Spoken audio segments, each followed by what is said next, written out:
Hey there everyone, welcome to this week's UBChef menus. Thanks for joining us, and if you bought a box, thanks very much indeed for the support. So I'm going to take you through the next 9 dishes and the bread, of course. Take you through, show you how to plate it up. Remember, you get the little instruction booklet. Have a read through that. First page tells you all about the labellings on the containers when you get your order, what to do with them. So really straightforward, really easy to put together, great fun. This is the last menu of this year, apart from Christmas of course, which we'll be starting to prep after this. So we're going to get everything on, we've got all the sauces being made, and then we've got a really busy Christmas week, sending all the orders out, and then into January we've got lots of new menus on the website, so if you fancy having a look at, as for example, Asian menu, early New Year, which is really great. Yeah, so let's get cooking these next 9 dishes, and I shall take you through how to cook and plate them up. So first up, we've got our weekly bake. This week, this is a challah bread, which we've made for you. So it's got sunflower seeds on there, pumpkin seeds, all wrapped in foil. Basically, this is going to go in the oven for about 10 to 12 minutes. So in that goes. And then we've also got this lovely whipped malted butter to go with this, with some nice salt on the top. This wants to come out room temperature, good 10 minutes or so that then we can get a nice little pot and force it into the pot with pan up, or you can just put it onto your serving dish like that. So 10 minutes or so, and we'll back, open the bread up and plate the first one up. So the bread's just about to come out of the oven now. I've put my butter, malted butter, into this lovely little pot. I'm going to put a little bit of salt on the top. Again, molten salt I think is really nice to use for this, but just want a nice sea salt or a little coarse salt just on the top of there. So a few little salt flakes. And let's grab our bread out. Nice and careful that foil. And then let's unwrap. And you've got this lovely loaf inside. Beautiful glaze on the top. Look at that, lovely. And then all I'm going to do with this one is I'm just going to break this one in half, where we put like as a sort of 4 rolls in there for you. So it's easy just to divide up. And then let's plate those lovely challah buns just on there. So first part of your meal complete, lovely challah bun with a malted butter.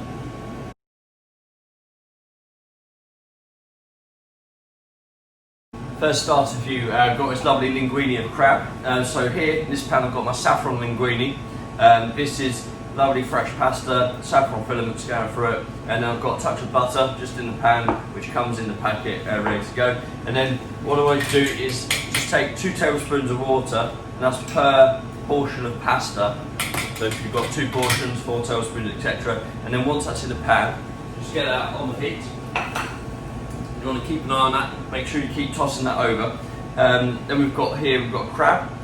So there's lovely picked white crab meat in here, and I've got some chilli, just been blanched to take a little bit of that heat out. Some spring onions, lovely bit of parsley in there, grated lemon zest. Then we've got parmesan and a brown crab sauce. So brown crab sauce just goes on the heat, give that a stir, and then we're just going to bring them up. It's going to be a couple of minutes with the pasta, just keep on tossing it over, and the crab sauce keep on stirring, and then we'll be right back to plate up. So pasta is cooked now, so let's get our warm plate ready to go. Bring our sauce over, and of course the pasta, that's just come up to the heat. Remember, I kept on tossing it through so it's nice and mixed. Now I'm going to get my crab meat, spring onions, get that in, and then just give it a little stir, just to make sure it's all nicely stirred in. Get your crab sauce. This has got lemon in there, lemon juice, lemon zest, nice bit of seasoning. Just making use, of course, of that brown crab meat. And then get a spoon, smooth it about the back of that spoon. There we go. This is to add further layers of that lovely crab flavour. And then I'm going to take my pasta, and using a little pair of tongs, or like I've got a little pair of tweezers, just arrange your linguini and crab meat, so it's all nicely evenly dispersed just on top of that sauce. And when you dive in and eat it, you're going to get that lovely crab sauce coating the pasta. So a little bit more arranging. Then I'm going to go back in my spoon and make sure you get all that lovely crab meat back out the pan, and that will finish off the top. So again, nice and arranged. And this will leave just to finish off with a nice bit of aged parmesan, just a touch. And that is it. Straight to the table and dive in. Crab linguini.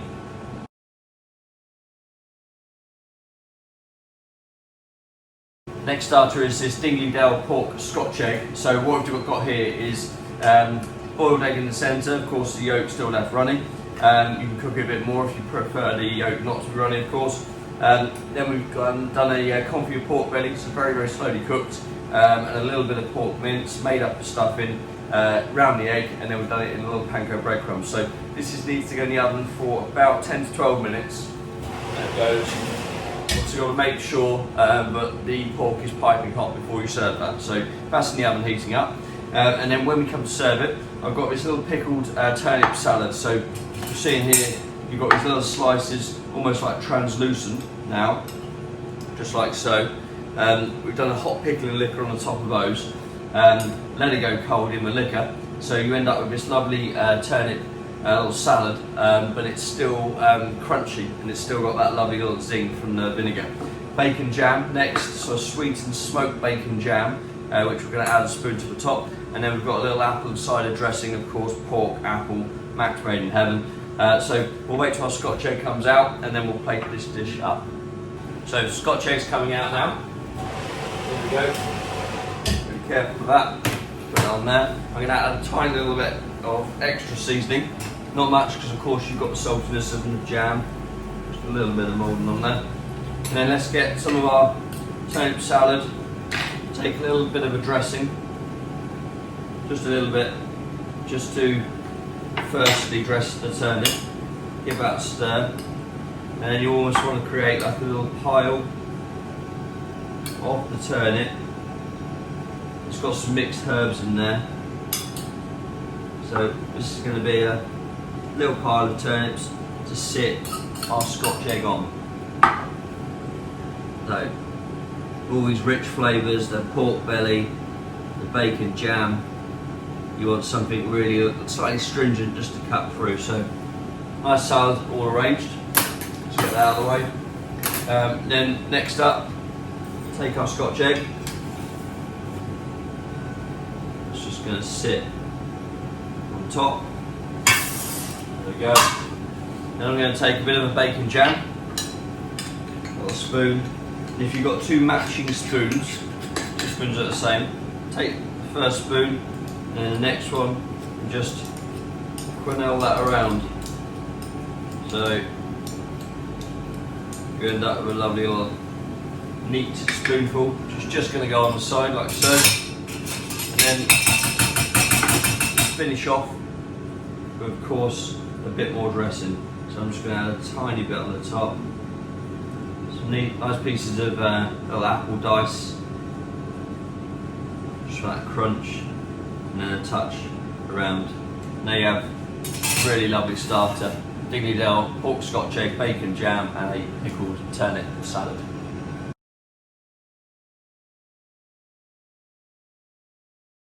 Vegetarian starter this week, we've got a risotto of beetroot and goat's whey. So what we're sending you with is the risotto rice firstly, which has been cooked in a liquor of beetroot and goat's whey. Of course bright pink. Then we've got the liquor to finish off cooking the risotto with, which is again beetroot juice and goat's whey in there.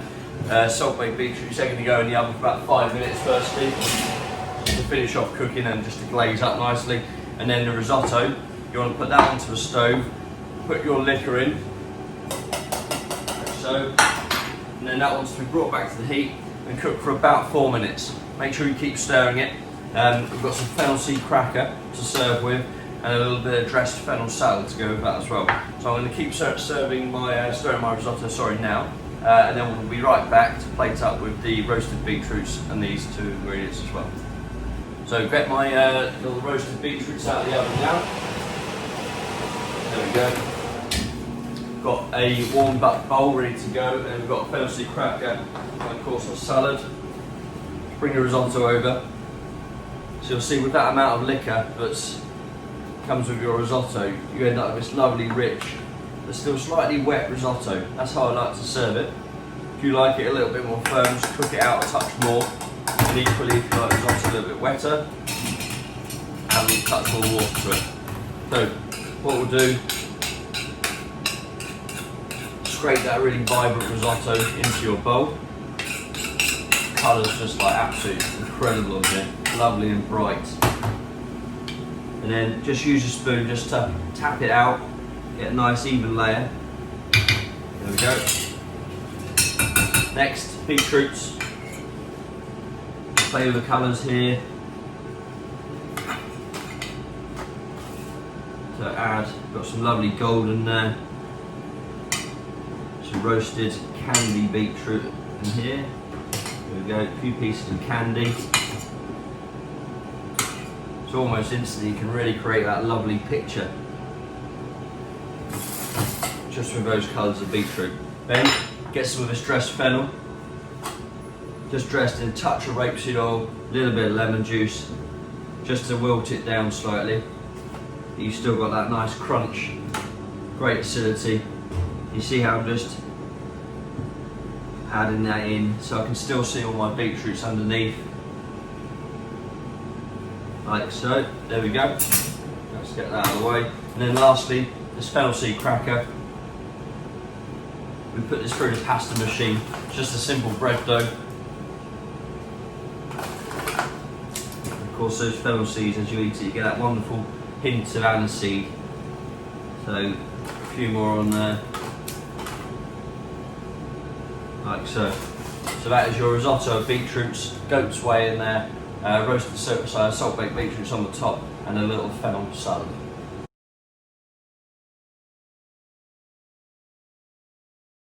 Main course here for you of coq au vin for this week. What I've got is the chicken, which has been roasted. This is local chicken from the Isle of Wight. This has been brined first and then roasted. So in here you've got the breast and you've got the confit leg going through. Roasted carrot, thyme, and of course the red wine sauce. It's going to go back in the oven about 20 to 25 minutes. And then garnishing that, I've got this truffle pommes puree with a touch of nutmeg grated on the top. We've got usual garnish for coq au vin, so we've got some buttered mushrooms, little baby onions in here. They're going to go in the oven 6 minutes, no longer, just need heating through. And then for the final minute of cooking, add your little sourdough croutons into the oven as well, just to give them a little crisp. Cabbage ballantine. This is a little chopped cabbage in the centre, just wrapped in the outer green leaves. This is just going to go in the oven 5 to 6 minutes to heat up, and then when you serve it, just ensure you just snip off that film from the outer layer. That will keep it lovely and brown whilst it's baking. So back in about 25 to plate this coq au vin up. So I'm all ready to plate my coq au vin up now. So I've got my truffle pommes puree, which I've had on the heat, just with a spatula to make sure it keeps stirring until it's hot. I'm going to put mine into a piping bag. You don't have to, you can just spoon that on if you prefer. So let's scrape all that in there. And then I've got my plate just warming up on under the grill behind me. So get that all in. And then that is ready to pipe. So we'll just fold that over, get our plate out. And let's pull our coq au vin out of the oven. So, firstly there's the chicken. We've got a cabbage, croutons and mushrooms. So what we want to do first of all, as I said, just make sure you just remove that film from the cabbage, so you can just carefully pull that off. And I'm just going to let that drain on my board. Then we're going to take some of our chicken. I've got my roasted carrot there, and then those lovely pieces of chicken, like so. And then once you've plated everything, of course, you can go back and then pour on some of that lovely red wine sauce. So, last few pieces. Then I'm gonna just snip the end off my piping bag. Pipe a nice pile of truffle mash just at the top. And then back, let's finish off now with the cabbage ballantine. There we go. Button mushrooms, onions.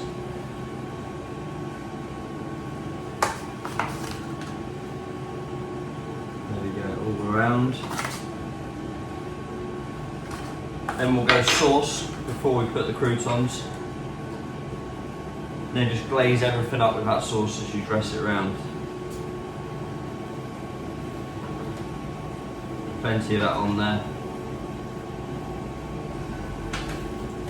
Croutons to finish. And they won't go soggy. There we go. Lovely cocker brown, perfect this time of year. Truffle mash and a little cabbage ballantine.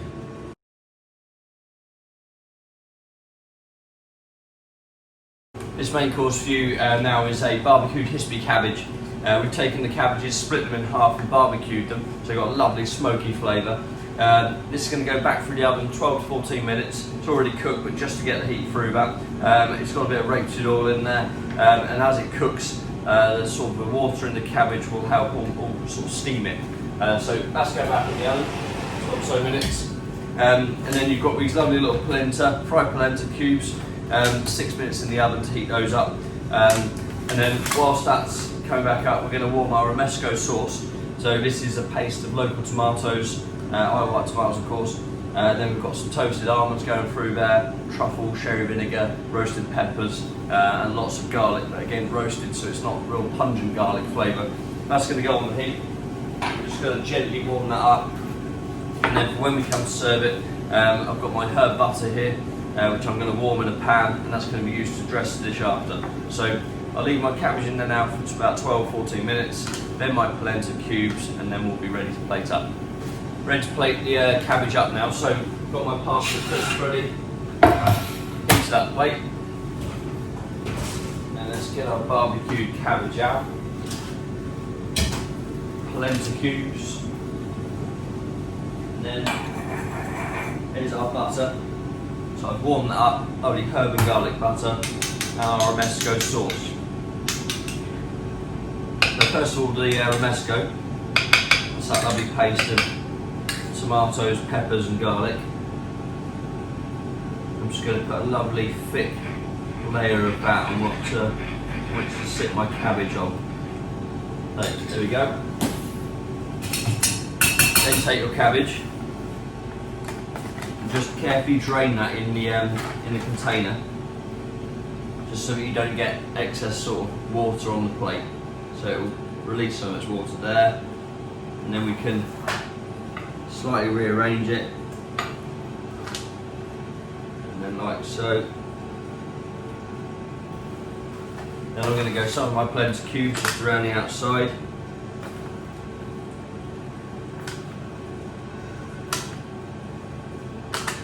There we go. Then let's get some of our crispy parsnip. Nice little bit of that on the top. Looking lovely. And then take some of your herb butter.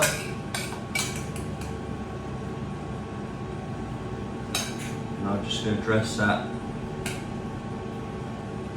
around the outside. There we go. So a lovely main course of barbecued Hispi cabbage, fried polenta, romesco sauce and a herb butter.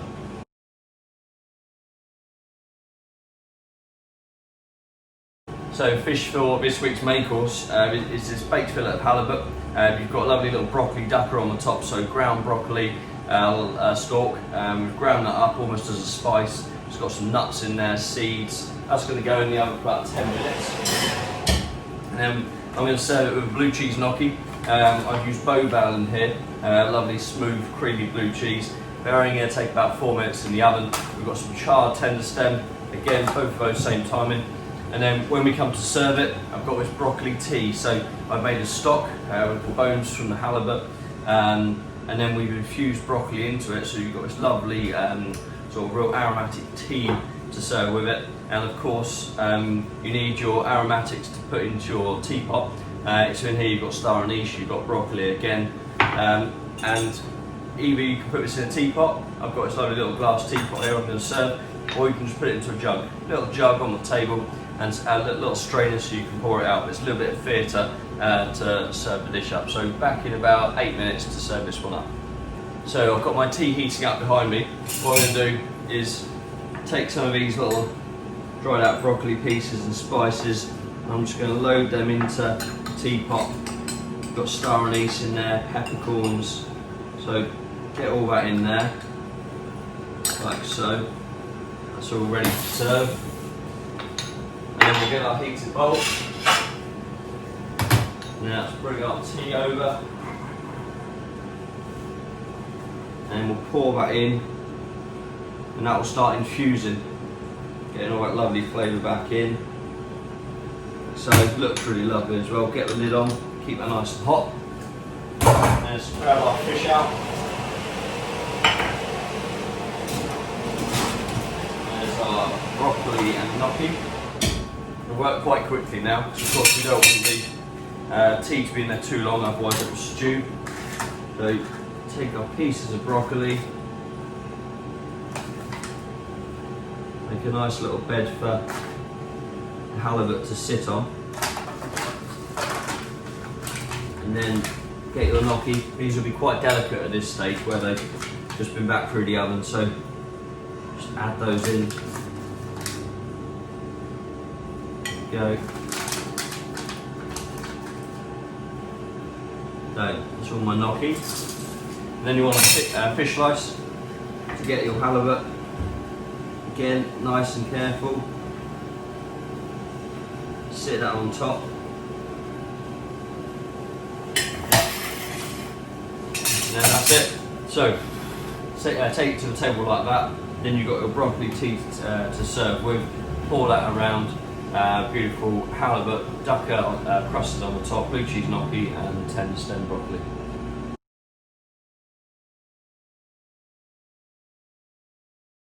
On to the desserts now. First one, sticky toffee pudding. We've done it as a tartlet, so we've got a lovely sweet pastry case with the sticky toffee mix inside. 6 minutes in the oven, not too long, just to warm that back through. And then garnishes, we've got some pink grapefruit crisps. So you see these just lovely crisp, just dried out, just overnight, lovely and thin. Cassia custard, again, we use cassia quite a bit. This is like cinnamon, just a little bit more fruity, touch more spice to it. That's just going to get warmed up on the stove very, very slowly. Of course, a little bit of sticky toffee pudding sauce, again warmed up. And I've got this lovely Armagnac fudge to serve with it. It's dark chocolate based, with then some lovely de Rose cognac in there, Armagnac, sorry. So back in 6 minutes to plate this sticky toffee up. So the sticky toffee's been in 6 minutes now, so just going to grab that out carefully, out of the hot tray, and then we're going to use a spatula to lift that onto the plate. But first of all, take some of your cassia custard. Remember, I've just heated this up very, very slowly. Make sure it doesn't boil though. We don't want scrambled eggs. And then just use the back of a spoon just to smooth that out over the plate.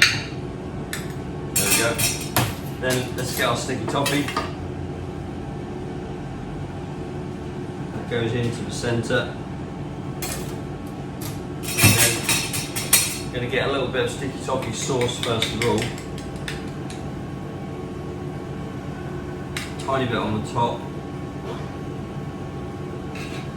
And around. Serve more of that at the table if you wish as well. Then let's get our little cubes of Armagnac fudge. Yeah, just going on top.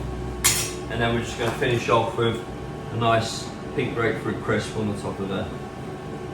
There we go. A little bit of difference. Sticky toffee pudding tartlet, cassia custard and Armagnac fudge.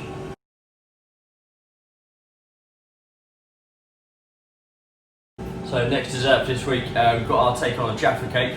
So what we've got here is a little sponge just on the bottom. Then we've got a blood orange jelly in there. We've got chocolate ganache, really lovely rich chocolate glaze on the top, and then just orange powder just dusted on there. So to serve this one, very simple. Take a little spatula, just carefully take that out of your container and then into the centre of your plate. And then what we're going to serve it with whipped mascarpone, which is flavoured with orange again.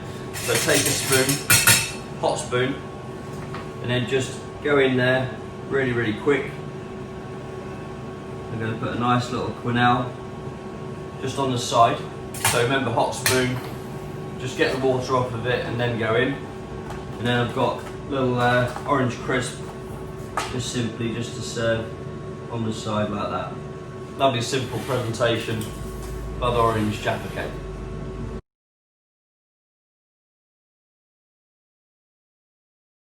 So last dish as always is the cheese course. We've got cheese board for you this week. Most important, as we always say, take the cheeses out, good half an hour or so, as long as you can spare really, before you're going to serve them. That allows them to warm up, benefit from that full taste. And then just cut it out carefully of the little pocket that it comes in.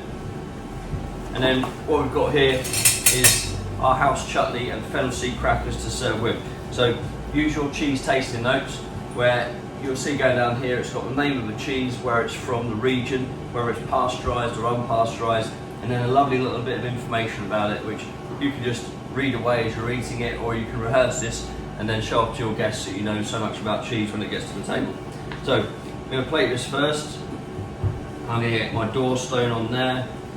Then we've got Washbourne, really lovely selection of cheeses. One of my favourites, Morbier, got a little ash layer going through. Then we've got a Fillet on there, and lastly, same as we used in the gnocchi earlier, a little Beauvais. So really lovely creamy blue cheese.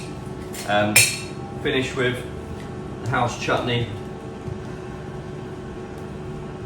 Little spoon of that on there. And of course, our fennel seed crackers, which you can just snap a little bit and just plate those just on the side of your cheeses. And you've got lovely little cheese selection to finish the meal. Enjoy.